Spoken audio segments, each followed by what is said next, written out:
Hello, everyone. I'm very excited to introduce our next speaker. Tiff is a software engineer at GitLab.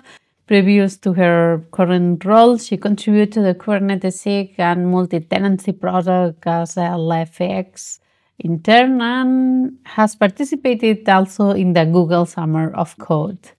Today, we are fortunate to hear thoughts on concurrency models in Python. This is an important and very interesting topic, and I'm sure you will find very interesting too. Let's give a warm up to our speaker. Hey everyone, this is Divya, and today I'll be giving a talk on understanding concurrency models in Python. A brief intro about me: I currently work at GitLab, and I'm interested in distributed systems and low level system programming. Python was my first coding language, and I have used it every now and then. But when it comes to concurrency and parallelism, Python often surprises developers with its unique challenges and nuances. So today we'll be getting into the concurrency models and synchronization mechanisms in Python.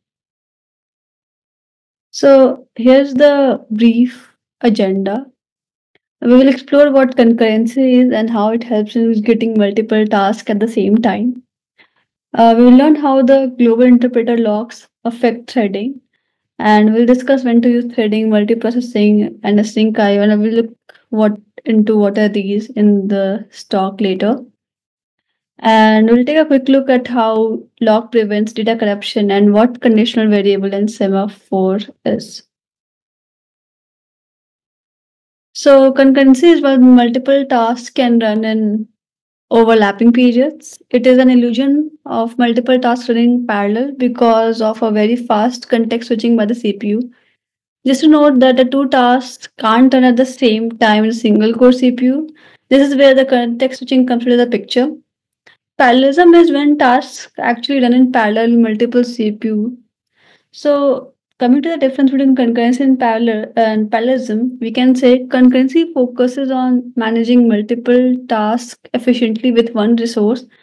Parallelism utilizes multiple resources to execute tasks simultaneously. Coming to the global interpreter lock. So the GIL is a mechanism used to ensure that only one thread executes Python bytecode at a time. So if non-Python code example C library the kernel is running, other Python threads can continue executing. It's only pure Python code that can't run in two threads at once. So if you're doing disk or network IO, threads can indeed buy you something, as most of the time is spent outside the Python itself. This is why the GI doesn't have much impact on the performance of IO bound multi-threaded programs, as the lock is shared between threads while they are waiting for IO. Uh, Also note that the GI is not actually part of Python, it is an implementation detail of C Python. And so if the different interpreter is used, so the result will be different. Coming to the CPU bound task, the GIL can have a significant bottleneck because threads are competing for the lock. Now, how do people navigate with it? So, this is where the difference between multiprocessing and multi-threading comes in. The most popular way is to use a multiprocessing approach where you use multiple processes instead of threads. And this is because this works because each Python process gets its own Python interpreter and memory space, so the GIL won't be a problem. In Python, concurrency can be achieved through various paradigms, which is threading, multiprocessing, and async IO. Now, here's a simple decision tree to help you choose the right concurrency model for your Python program. So, if your task is IO bound, example network request or file operation, use threading for typical fast IO operation where the CPU spends time on external resources. Use a sync IO if the IO expected is to be very slow or you don't know exactly when the operation will complete, let's say. Or if you want a fine-grained control over when the context switches happen. This approach is particularly effective for handling thousands of concurrent tasks, such as web scraping or handling multiple client requests in a server. If your task is CPU bound, like we discussed earlier, heavy computation like a matrix multiplication use multiprocessing. This allows you to bypass Python's global interpreter lock, about which we'll discuss more in detail later.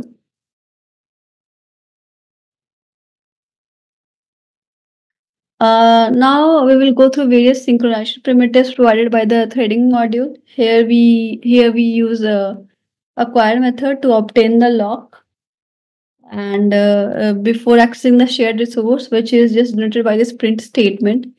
If the lock is already held by another thread, the current thread will block until the lock is released, and this ensures mutual exclusion and prevents race condition. So, what is race condition?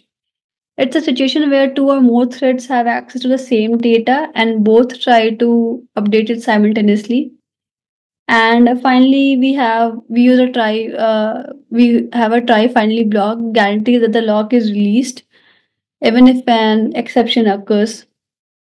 Uh, so in this case, we can consider, let's say we have a variable, a count variable to which we assign a value, let's say 0, and two or three threads are trying to access the variable and change it at the same time. So when we will run the program, we will see different value of count each time if it's not protected by the lock.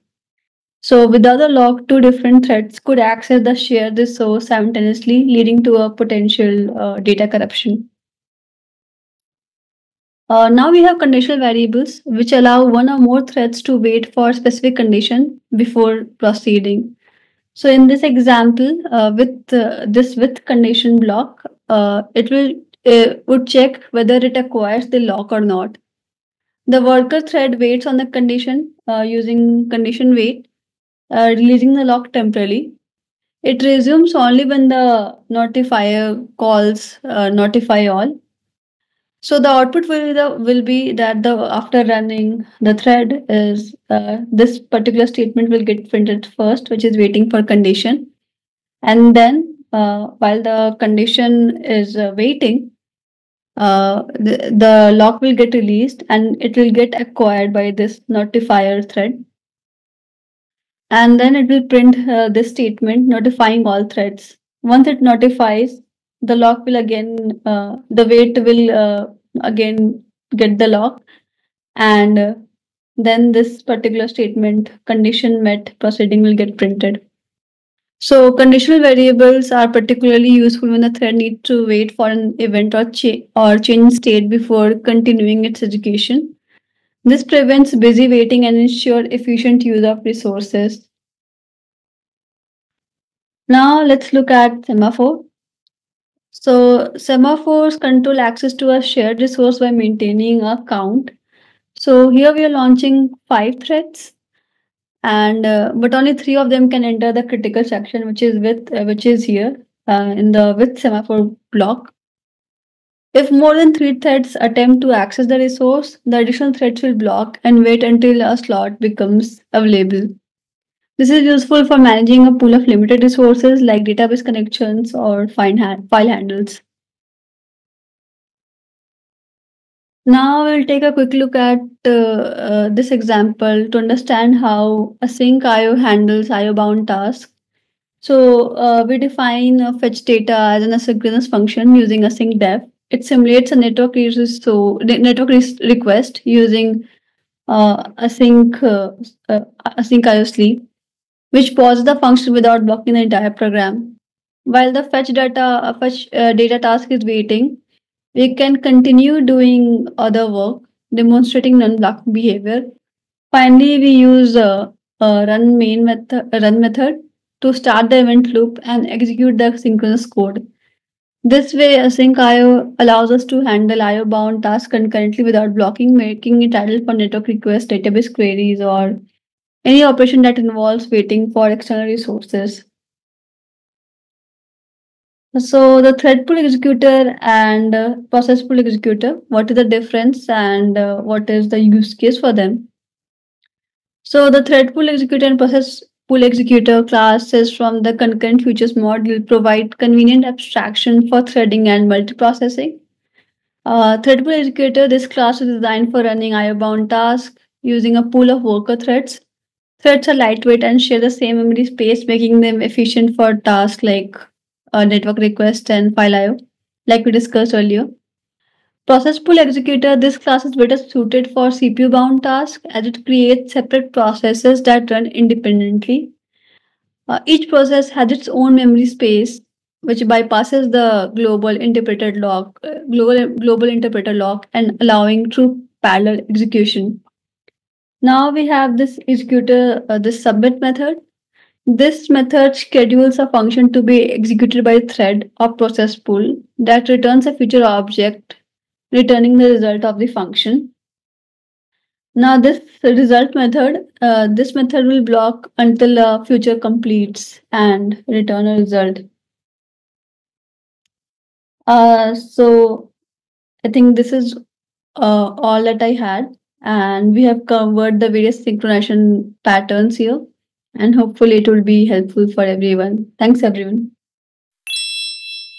Thank you very much for this wonderful overview of concurrency programming concepts and Python's approach to concurrency was very nice. To our audience, remember to ask your questions to the speaker in Discord. See you there.